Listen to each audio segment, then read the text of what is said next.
그 시기에 태어나는 사람들이 1년 중 태어나는 아기들 중에서 가장 쪼글쪼글하게 태어난대요.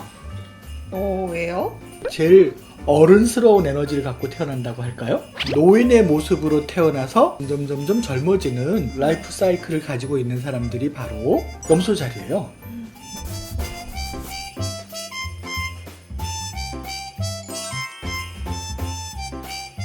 그림책 별자리, 심리학. 오늘은 무슨 자리에 관한 시간일까요? 염소자리. 네, 그래서 염소자리가요. 네, 어떤 스타일인지 좀 간략하게 소개 좀 해주세요. 염소자리 그 시기에 태어나는 사람들은 토성의 영향을 받아서 태어나요.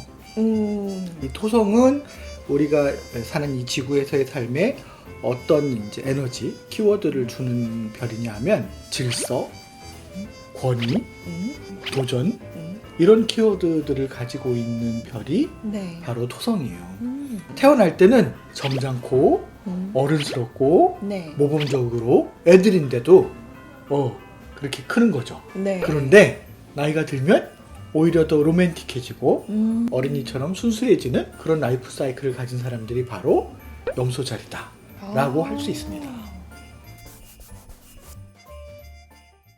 염소자리가 네. 나오는 그림책들을 좀 소개해 주시면 더 이해가 되기 쉬울 것 같아요. 지각대장 쌤이라는 책이 있잖아요. 네. 그렇죠? 선생님이 맨날 지각을 하죠. 네. 네, 지각하는데 이유가 있죠. 악어도 나타나고 네. 사자도 나타나고.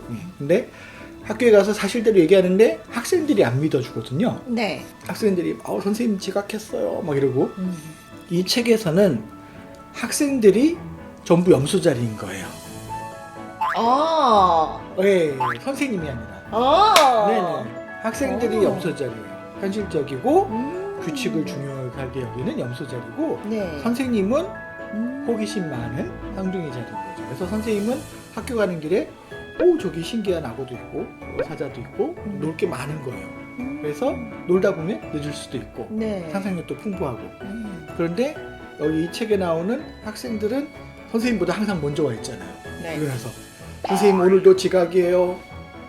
우리 동네에 악어가 어디 있어요? 이렇게 오히려 선생님은 나단치잖아요. 네. 누가 옳고 그른 게 아니라 서로 다르기 때문에 갈등 겪고 싸우게 된다라는 네. 걸 보여주는 작품이 바로 지각대장 쌤입니다. 네. 네. 그리고 두 번째로 보여드릴 아기 돼지와 자전거와 달림은요. 네. 아기 돼지가 어느 날 자전거를 발견하고 밤마다 자전거 타는 연습을 하거든요. 네. 근데 바로 이 돼지가 염소자리예요. 그래요? 네네. 왜냐하면 염소자리의 염소는요, 우리말로 염소지 실제로는 히말라야의 험준한 삶을 오르는 사냥을 일컫는 말이래요. 그래서 원래는 염소자리가 아니라 사냥자리인가요? 그렇게 이해하시면 더 좋아요.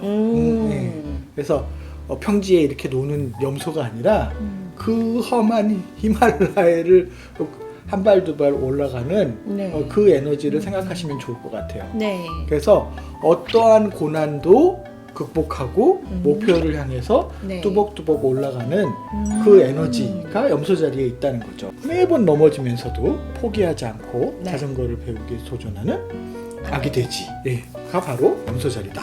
네. 마지막으로 이제 최고의 이름. 이 최고의 이름에서는 이제 아빠 곰이 밤마다 소원을 빌어서 네. 마침내 아기 곰이 태어나거든요. 네. 이 아빠가 이 아기를 위해서 최고의 이름을 지어주고 싶어 하는 거죠. 네. 마을 사람들한테 이름 지어주길 부탁하고 좋은 이름이 다 나오는데 그 이름을 다 붙여서 네. 어마어마한 이름을 짓잖아요. 네. 곰 에디슨, 덤보와 앨리스, 슈퍼맨과 원더우먼, 저 푸른 초원의 신바, 어린 왕자 장미라는 긴 이름을 만들거든요. 아빠가 염소자리예요? 그렇죠. 아빠가 염소자리죠. 네? 뭐지? 왜요? 앞서서 설명해주신 염소자리들은 네. 좀 현실적이고 네. 계획적이잖아요. 네네. 근데 저한테 이 아빠는 너무 엉뚱했거든요. 엉뚱해요? 네.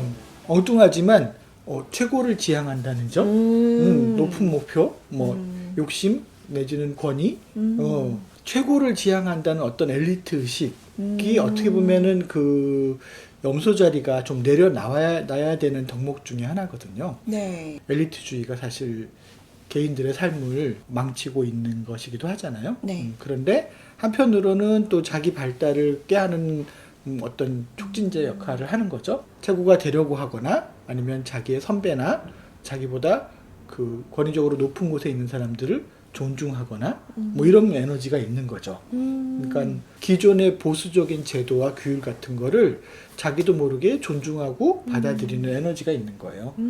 상대적으로 이제 물병자리 같은 경우에는 그런 거를 인정하지 않고 깨부숴서 평등하게 만들려는 에너지가 있고. 네. 그래서 학교 다닐 때 이유 없이 선생님 말 잘 듣는 애들 있잖아요. 그쵸. 네. 그 중에 하나가 염소자리다. 근데 어떤 날 친구들은 이유 없이 선생님 말을 안 듣는 애들 있잖아. 선생님 얘기하면 삐딱선을 타고 네. 반발하고. 그런 에너지를 타고 나는 사람도 있고. 무슨 자일까요?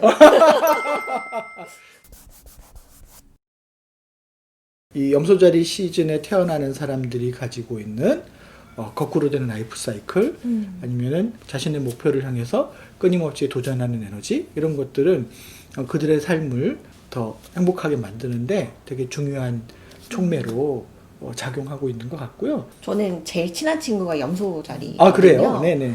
네, 그 친구가 저한테 그러더라고요. 네. 뭐라고요? 삶이 굉장히 응. 예술로 가득하대요. 그러니까 어. 현실이 없다는 거죠.